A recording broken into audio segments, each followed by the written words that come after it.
Hi all. Central university of രാജസ്ഥാനിൽ എങ്ങനെയാണ് post ഗ്രാജുവേഷന്റെ ആപ്ലിക്കേഷൻ പ്രൊസീജിയർ എന്ന് നോക്കിയാലോ? Welcome to L N academy. നമ്മൾ ഇന്ന് നോക്കാനായിട്ട് പോകുന്നത് സെൻട്രൽ യൂണിവേഴ്സിറ്റി ഓഫ് രാജസ്ഥാനിലെ CUET PG 2026 സ്കോർ കാർഡ് വെച്ചിട്ട് എങ്ങനെയാണ് അപ്ലൈ ചെയ്യുന്നത് എന്നാണ്. ഓക്കെ, അപ്പൊ നമുക്കറിയാം സെൻട്രൽ യൂണിവേഴ്സിറ്റി ഓഫ് രാജസ്ഥാന്റെ സൈറ്റിൽ വന്നിട്ട് സമർത്ഥ് പോർട്ടൽ ത്രൂ ആണ് നമ്മുടെ ആപ്ലിക്കേഷൻ കൊടുക്കേണ്ടത്. അപ്പൊ നിങ്ങൾ ഇവിടെ സൈറ്റിൽ വരുന്ന സമയത്ത് ഇങ്ങനത്തെ ഒരു പോപ്പപ്പ് കാണാൻ പറ്റും. ഇവിടെ ഏതൊക്കെ കോഴ്സുകൾ അവർ ഓഫർ ചെയ്യുന്നുണ്ട് എന്ന് കൊടുത്തിട്ടുണ്ട്. ഇനി നമ്മൾ ലാസ്റ്റ് ഡേറ്റ് ഓഫ് ആപ്ലിക്കേഷൻ നോക്കുകയാണെന്നുണ്ടെങ്കിൽ 31 മെയ് 2026 അതിൽ ലാസ്റ്റ് ഡേറ്റ് ഓഫ് ആപ്ലിക്കേഷൻ എന്ന് കാണാൻ പറ്റും. ഓക്കെ, ചിലപ്പോൾ അത് എക്സ്റ്റെൻഡ് ചെയ്തേക്കാം. ഇനി നമ്മൾ പെട്ടെന്ന് തന്നെ എന്ത് ചെയ്യാണ്, അഡ്മിഷനിലേക്ക് പോവാണ്. ഓക്കെ, പെട്ടെന്ന് തന്നെ നമുക്ക് അപ്ലൈ ചെയ്യാം. അപ്പോൾ ഇവിടെ അഡ്മിഷൻ ക്ലിക്ക് ചെയ്ത് കഴിഞ്ഞിട്ട് നമ്മൾ PGക്കാണ് അഡ്മിഷൻ എടുക്കാൻ പോകുന്നത്. സോ നമ്മൾ നോക്കിക്കഴിഞ്ഞാൽ ഒരുപാട് ലിങ്ക് കാണാൻ പറ്റും. ഇതൊക്കെ റിലേറ്റഡ് ടു CUET ആണ്. സോ നമ്മൾ അതൊന്നും ഓപ്പൺ ആക്കുന്നില്ല. പകരം ഇവിടെ ജനറൽ അഡ്മിഷൻ, അതായത് ജനറൽ പോളിസീസ് കൊടുത്തിട്ടുണ്ട്. അപ്പൊ അതൊന്ന് റീഡ് ചെയ്യുന്ന സമയത്ത് ഇവിടെ എന്തൊക്കെയാണ് കൊടുത്തത് എന്ന് നോക്കിക്കഴിഞ്ഞാൽ ഇവർ പറയുന്നുണ്ട്, നമ്മൾ CUET PG എക്സാം എഴുതിയ ഒരാൾക്ക് മാത്രം, അതായത് അപ്പിയർ ചെയ്ത ഒരാൾക്കാണ് ഇവിടെ എന്ത് ചെയ്യാൻ പറ്റുക, നമുക്ക് ഇവിടെ എൻ്റർ ചെയ്യാൻ പറ്റുക എന്ന് പറയുന്നുണ്ട്. ഓക്കെ, അപ്പോൾ ഇവിടെ ഫീസ് കാര്യങ്ങളെ കുറിച്ച് നോക്കുന്ന സമയത്ത് അവിടെ ഒരു ആപ്ലിക്കേഷൻ ഫീസ് ഉണ്ട്, അത് നോൺ റീഫണ്ടബിൾ ആണ് എന്നും, അതോടൊപ്പം തന്നെ 400 four general category and 250 for all reserved category എന്ന് പറയുന്നുണ്ട്. ഓക്കെ, 400 രൂപയാണ് ജനറൽ കാറ്റഗറിക്ക് വരുന്നത്, 250 രൂപയാണ് റിസർവ്ഡ് കാറ്റഗറി എന്ന് പറയുമ്പോൾ EWS, OBC, NCL, SC, ST, PWD കാറ്റഗറിക്ക് ഈ ഒരു എമൗണ്ട് ആയിരിക്കും വരുന്നത്. ഓക്കെ, പിന്നെ അവർ നോക്കിക്കഴിഞ്ഞാൽ ഇവർ പറയുന്ന കാര്യങ്ങളാണ്, എലിജിബിലിറ്റി ക്രൈറ്റീരിയാസ് സാറ്റിസ്ഫൈ ചെയ്യണം. ഫോർ എക്സാമ്പിൾ, നിങ്ങൾക്ക് ഇപ്പോൾ 50% മാർക്ക് ആണ് നിങ്ങൾക്ക് എന്ത് വന്നിട്ടുള്ളത്, ഈ ഒരു ബാച്ചിലേഴ്സിൽ വന്നിട്ടുള്ളത്. അതൊരു മിനിമം ക്രൈറ്റീരിയ ആയിട്ട് അവർ ചില പ്രോഗ്രാംസിൽ പറയുന്നുണ്ട്. ഓക്കെ, അപ്പൊ അങ്ങനത്തെ നിങ്ങൾ സാറ്റിസ്ഫൈ ചെയ്യണം എന്നുള്ള കാര്യങ്ങളൊക്കെയാണ് പറയുന്നത്. അതേപോലെ നിങ്ങൾ ഫീസ്, നിങ്ങളുടെ അഡ്മിഷൻ എടുക്കുന്ന സമയത്ത് തന്നെ ഫീസ് അടയ്ക്കണം എന്നുള്ള കാര്യങ്ങളും ഓൺലൈൻ ത്രൂ ആണ് ഈ ഒരു കംപ്ലീറ്റ് പ്രോസസ്സ് ഉണ്ടാവുന്നത് എന്നുള്ളതൊക്കെയാണ് ഇവിടെ പറയുന്നത്. സോ നിങ്ങൾ എന്ത് ചെയ്യുക, ഇതൊന്ന് ജസ്റ്റ് ഒന്ന് റീഡ് ചെയ്ത് നോക്കാം. ഇതല്ലാതെ നമ്മൾ നോക്കാൻ പോകുന്നത് നമ്മുടെ എലിജിബിലിറ്റി ക്രൈറ്റീരിയ എന്താണ് എന്നുള്ളതാണ്.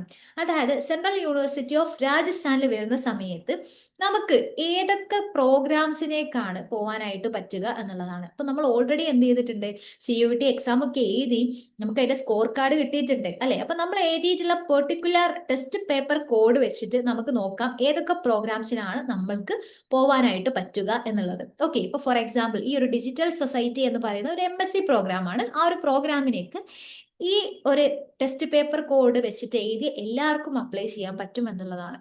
ഓക്കെ, അപ്പൊ അത് ക്ലിയർ ആയിട്ടുണ്ട് എന്ന് വിശ്വസിക്കുന്നു.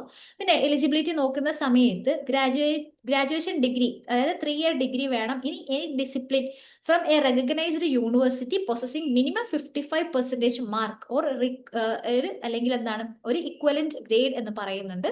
ഇനി SC ST കാറ്റഗറിക്ക് ആകുന്ന സമയത്ത് 5% അവിടെ എന്തുണ്ട്, ഒരു റിഡക്ഷൻ നമുക്ക് കാണാനായിട്ട് പറ്റുമെന്നുള്ളതാണ്. സോ ഈ രീതിയിൽ നമുക്ക് പോവേണ്ട പ്രോഗ്രാം ഏതൊക്കെയാണ് എന്നുള്ളത് നമുക്ക് ഇതിന്ന് പെട്ടെന്ന് നോക്കിയെടുക്കാനായിട്ട് പറ്റും.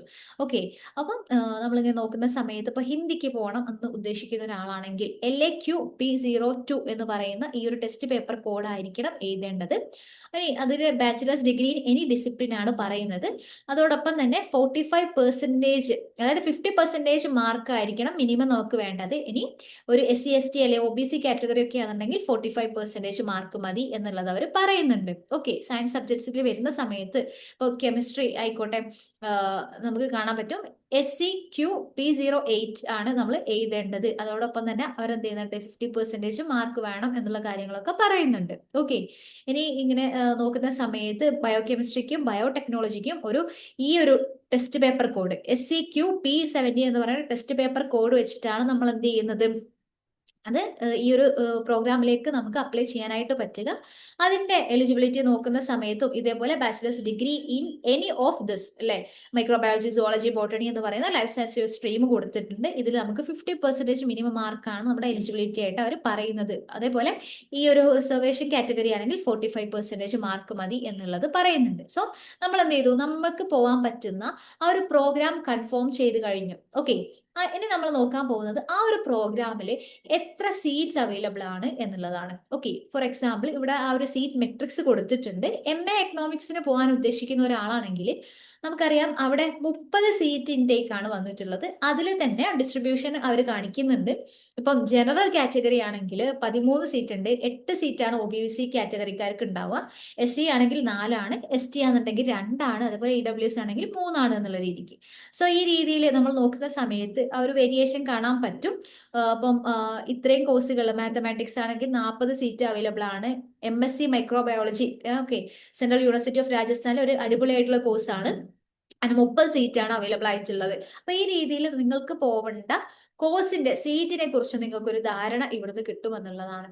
ഓക്കെ, ഇനി നമ്മൾ എന്ത് ചെയ്യേണ്ടതുണ്ട്, അപ്ലൈ ചെയ്യുന്ന സമയത്ത് നമ്മൾ അണ്ടർടേക്കിംഗ് വെക്കേണ്ട ഒരു സാഹചര്യം വരികയാണെന്നുണ്ടെങ്കിൽ നിങ്ങൾ ഇത് പ്രിന്റ് ചെയ്തിട്ട് ഇത് ഫില്ല് ചെയ്യാനാണ് അവർ പറയുന്നത്. സോ നിങ്ങൾക്ക് ഇത് ഇവിടുന്ന് ഡൗൺലോഡ് ചെയ്യാൻ പറ്റുന്നതാണ്. അതായത് നിങ്ങൾ ഇപ്പോൾ സപ്പോസ് ഒരു ഗ്രാജുവേഷൻ നിങ്ങൾക്ക് സർട്ടിഫിക്കറ്റ് കാര്യങ്ങൾ കിട്ടിയിട്ടില്ലെങ്കിൽ നിങ്ങൾക്ക് എന്ത് ചെയ്യാം, ഇത് ഫില്ല് ചെയ്ത് കൊടുക്കാൻ പറ്റുന്നതാണ്. അതേപോലെ നമുക്കിപ്പം ഒരു കാറ്റഗറി സർട്ടിഫിക്കറ്റും കിട്ടിയിട്ടില്ലെങ്കിൽ നിങ്ങൾക്ക് ഇത് ഫില്ല് ചെയ്ത് വെക്കാൻ പറ്റുന്നതാണ്. എന്നാൽ നിങ്ങൾ അവിടെ പോയിട്ട് അഡ്മിഷൻ ഒക്കെ എടുത്തതിന് ശേഷം നിങ്ങൾ അവിടെ പോയിട്ട്, അതായത് നിങ്ങൾ ഒറിജിനൽ ആയിട്ട് എന്ത് ചെയ്യേണ്ടതുണ്ട്, നിങ്ങൾ ഇതിന്റെയൊക്കെ സർട്ടിഫിക്കറ്റ്സ് പ്രൊഡ്യൂസ് ചെയ്യേണ്ടതുണ്ട്. സോ ആ സമയത്ത് അത് പ്രോപ്പർ ആയിരിക്കണം എന്നുള്ളതും കൂടെ നിങ്ങൾ ശ്രദ്ധിക്കുക. ഇനി രജിസ്ട്രേഷൻ ലിങ്കിൽ കയറി നമ്മൾ രജിസ്റ്റർ ചെയ്യാൻ നോക്കുന്ന സമയത്ത് ഇവിടെ കറന്റ്ലി ക്ലോസ്ഡ് എന്ന് കാണിക്കുന്നുണ്ട്. എന്നാൽ ചില പ്രോഗ്രാംസിൻ്റെ ലൈവ് ആണ്. സോ നമ്മൾ എന്ത് ചെയ്യാൻ പോവാണ്, ഈ ലൈവ് എന്നുള്ള സംഭവത്തിൽ ഇപ്പം MA എക്കണോമിക്സ് ആണ് നമ്മൾ നോക്കുന്നത്. ഇവിടെ കാണിക്കുന്നുണ്ട് ഡേറ്റ് ഓൾറെഡി കഴിഞ്ഞത് കൊണ്ടാണ്. സോ നമ്മൾ എന്ത് ചെയ്യാണ്, ലോഗിൻ ചെയ്യാൻ പോവാണ്. ലോഗിൻ ചെയ്യുന്നതിന് മുമ്പ് രജിസ്ട്രേഷൻ ആക്ച്വലി ചെയ്ത ആളുകൾക്കാണ് ഇപ്പോൾ ലോഗിൻ ചെയ്യാനായിട്ട് പറ്റുക. അപ്പോൾ ഓൾറെഡി നിങ്ങൾ രജിസ്റ്റർ ചെയ്തിട്ടുണ്ടെങ്കിൽ നിങ്ങൾക്ക് ലോഗിൻ ചെയ്യാൻ പറ്റും. ലോഗിൻ ചെയ്ത് കഴിഞ്ഞാൽ നമ്മൾ സമർത്ത് പോർട്ടലിലേക്കാണ് പോകുന്നത്. സോ ഓൾമോസ്റ്റ് ഓൾ സെൻട്രൽ യൂണിവേഴ്സിറ്റിക്ക് ഇതെന്താണ്, സെയിം ആണ്. അപ്പൊ നമ്മൾ അതാണ് നോക്കാൻ പോകുന്നത്, എങ്ങനെയാണ് എന്തൊക്കെ കാര്യങ്ങളാണ് ഇവിടെ കൊടുക്കേണ്ടത് എന്നുള്ളത്. ഫസ്റ്റ് നമ്മളോട് ചോദിക്കുന്നത് നിങ്ങൾ ഏത് പ്രോഗ്രാമാണ് വേണ്ടത് എന്നുള്ളത്. സോ MSc എന്നുള്ളത്, അതായത് പ്രോഗ്രാം ലെവൽ എന്ന് ചോദിക്കുമ്പോൾ നിങ്ങൾ ഏത് പ്രോഗ്രാം, ഇപ്പോൾ MSc അല്ലെങ്കിൽ MA എന്നുള്ളത് കൊടുക്കാം. ആ ഒരു പ്രോഗ്രാമിൽ ഇപ്പോൾ സോഷ്യോളജി അങ്ങനെ നിങ്ങൾക്ക് സെലക്ട് ചെയ്യാവുന്നതാണ്. അതിനുശേഷം നിങ്ങൾ പ്രോഗ്രാം സെലക്ട് ചെയ്തതിന് ശേഷമാണ് നിങ്ങൾക്ക് പേഴ്സണൽ ഡീറ്റെയിൽസ് കൊടുക്കാനുള്ള ഒരു സ്പേസ് ഉണ്ടാവുക. അവിടെ നിങ്ങൾ ശ്രദ്ധിക്കേണ്ടത് നിങ്ങളുടെ CUETക്ക് എന്താണോ കൊടുത്തിട്ടുള്ളത് അത് തന്നെ കറക്റ്റ്, നിങ്ങളുടെ പേര് ആയിക്കോട്ടെ, നിങ്ങളുടെ ഡേറ്റ് ഓഫ് ബർത്ത്, അതേപോലെ ജെൻഡർ, പിന്നെ നമ്മുടെ number, phone number, email ID, ഇങ്ങനത്തെ കാര്യങ്ങളൊക്കെ അവിടെ എന്താണോ കൊടുത്തത് അത് തന്നെ കൊടുക്കാൻ വേണ്ടിയിട്ട് ശ്രദ്ധിക്കുക. ഓക്കെ, അങ്ങനെ ഇത് ഫില്ല് ചെയ്ത് കഴിഞ്ഞാൽ പിന്നെ നിങ്ങളുടെ ഫാമിലി ഡീറ്റെയിൽസ് ആണ് അവർ ചോദിക്കുന്നത്. നിങ്ങളുടെ പാരൻസിന്റെ പേര്, അവരുടെ ക്വാളിഫിക്കേഷൻ, ഒക്യുപ്പേഷൻസ് ഒക്കെ അത് കറക്റ്റ് കൊടുക്കുക. അത് കൊടുത്തു കഴിഞ്ഞാൽ നിങ്ങൾക്ക് പിന്നെ ഇവിടെ നിങ്ങളുടെ ഫാമിലി ഇൻകം ചോദിക്കുന്നുണ്ട്, അത് ഇവിടെ കൊടുക്കാൻ പറ്റും. പിന്നെ നിങ്ങൾക്ക് ബാങ്ക് ഡീറ്റെയിൽസ് കൊടുക്കേണ്ടതാണ്. അപ്പോൾ ബാങ്ക് ഡീറ്റെയിൽസ് കൊടുക്കുമ്പോൾ ഇൻ കേസ് എന്തെങ്കിലും റീഫണ്ടിന്റെ ഒരു സിറ്റുവേഷൻ വരികയാണെന്നുണ്ടെങ്കിൽ നിങ്ങൾക്ക് ഈ ഒരു നമ്പറിലേക്കായിരിക്കും, അതായത് നിങ്ങളുടെ ഈ ഒരു ബാങ്കിൽ അക്കൗണ്ടിലേക്കായിരിക്കും പൈസ റീഫണ്ട് ആവുക. സോ ഇത് നിങ്ങൾ കറക്റ്റ് ശ്രദ്ധിച്ചു കൊടുക്കാൻ വേണ്ടിയിട്ട് നോക്കുക കേട്ടോ. ഓക്കെ, പിന്നെ കാറ്റഗറി അല്ലെങ്കിൽ കോട്ട ചോദിക്കുന്നുണ്ട്. അപ്പം ബെഞ്ച് മാർക്ക് ഡിസബിലിറ്റീസ് ഉള്ള ആളാണെങ്കിൽ യെസ് കൊടുക്കാം, ഇല്ലെങ്കിൽ നോട്ട് ആപ്ലിക്കബിൾ കൊടുക്കാം.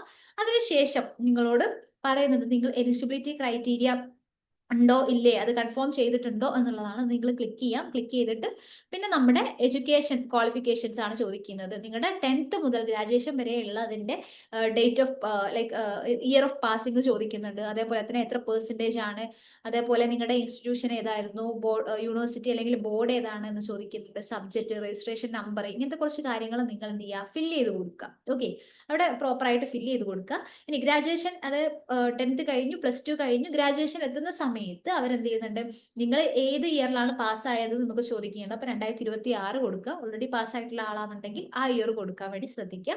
പിന്നെ നിങ്ങൾ അപ്പിയർഡ് അല്ലെങ്കിൽ അപ്പിയറിംഗ് ഒക്കെ കൊടുത്തിട്ട് നിങ്ങൾ എന്ത് ചെയ്യുക, ഈ ഒരു ഏരിയ ഫില്ല് ചെയ്യാം.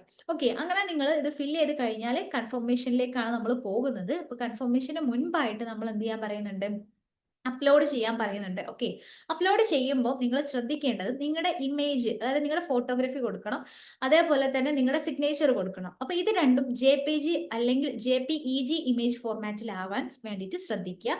അതോടൊപ്പം തന്നെ നിങ്ങളുടെ അതർ ഡോക്യുമെന്റ്സ് ആയിട്ടുള്ള മാർക്ക് ഷീറ്റ്, അതേപോലെ കാറ്റഗറി സർട്ടിഫിക്കറ്റ്സ് ഒക്കെ അപ്ലോഡ് ചെയ്യുമ്പോൾ അതൊക്കെ ഒരു 100 KB to 500 KB ഓക്കെ, ആ ഒരു ഫയൽ സൈസ് എന്നുള്ളതും കൂടെ നോക്കുക കേട്ടോ. അപ്പൊ അതൊക്കെ സെറ്റ് ചെയ്ത് വെച്ചിട്ട് നിങ്ങൾ എന്ത് ചെയ്യാം, ഇവിടെ അപ്ലൈ ചെയ്യാൻ വേണ്ടിയിട്ട് ഇരിക്കുക. അപ്പോൾ അത് പെട്ടെന്ന് ഇത് കൊടുത്തു കഴിഞ്ഞാൽ നിങ്ങൾക്ക് പിന്നീട് പോകുന്നത് ഒരു പ്രിവ്യൂ സ്റ്റേജിലേക്കാണ്. ഓക്കെ, നിങ്ങൾക്ക് പ്രിവ്യൂ ചെയ്യാൻ പറ്റും. ഇവിടെ നിങ്ങൾ കൊടുത്തിട്ടുള്ള പിന്നെ ഡാറ്റാസ് ഒക്കെ കറക്റ്റ് ആണോ അല്ലേ എന്നുള്ളത് ഒന്നും കൂടെ ക്രോസ് ചെക്ക് ചെയ്യുക. ക്രോസ് ചെക്ക് ചെയ്യുമ്പോൾ എഗെയിൻ പറയാണ്, CUET PGക്ക് നിങ്ങൾ കൊടുത്തിട്ടുള്ള ആ ഒരു കാര്യങ്ങൾ തന്നെ ഇതിലും കൊടുക്കാൻ വേണ്ടിയിട്ട് ശ്രദ്ധിക്കുക. ഓക്കെ, അത് കൊടുത്ത് കൺഫേം ചെയ്യുന്നത് അവിടെ ഒരു ഡിക്ലറേഷൻ ഫോം ഉണ്ടാവും. ഡിക്ലറേഷൻ നിങ്ങൾ എന്ത് ചെയ്യുക, അവിടെ കൊടുത്തിട്ട് ഐ കൺഫേം എന്നുള്ള രീതിക്ക് നിങ്ങളുടെ ഈ ഒരു കോളംസ് ഇല്ലേ, കോളംസ് ഒക്കെ ഫില്ല് ചെയ്യുക. ഫില്ല് ചെയ്ത് കഴിഞ്ഞാൽ നിങ്ങൾ അടുത്തതായിട്ട് പോകുന്നത് അവിടെ പേയ്മെന്റിലേക്കാണ്. ഓക്കെ, ആ ഒരു പേയ്മെന്റ് ഇതും കൂടെ കഴിഞ്ഞാൽ, പേയ്മെന്റ് നിങ്ങൾക്ക് എടുക്കാം, പേയ്മെന്റും കൂടെ കഴിഞ്ഞാലാണ് നിങ്ങൾ എന്ത് ചെയ്യുക, നിങ്ങളുടെ ഈ ഒരു ആപ്ലിക്കേഷൻ കംപ്ലീറ്റ് ആവുന്നുള്ളൂ. ആ രീതിയിലാണ് നിങ്ങൾ എന്ത് ചെയ്യുന്നത്, നമ്മുടെ central university of Rajasthan application കൊടുക്കുന്നത്. ഓക്കെ, അപ്പോൾ നമുക്ക് ഹോപ്പ്ഫുള്ളി വിചാരിക്കാം ഡേറ്റ് എക്സ്റ്റെൻഡ് ചെയ്യുമെന്നുള്ളത്. സോ ഇല്ലെങ്കിൽ നിങ്ങൾ എന്ത് ചെയ്യുക, ഈ ഒരു രീതിയിൽ ഓൾറെഡി രജിസ്റ്റർ ചെയ്ത ആളുകൾക്ക് ഇപ്പോഴും പിന്നെ എന്ത് ചെയ്യാൻ പറ്റും, അപ്ലൈ ചെയ്യാനായിട്ട് പറ്റും എന്നുള്ളതാണ്. സോ ഇനി എന്തെങ്കിലും ഡൗട്ട് കാര്യങ്ങൾ ഉണ്ടെങ്കിൽ നിങ്ങൾക്ക് എന്ത് ചെയ്യാം, കമന്റ് സെക്ഷനിൽ ചോദിക്കാവുന്നതാണ്. That's all about this application procedure. Okay, thanks four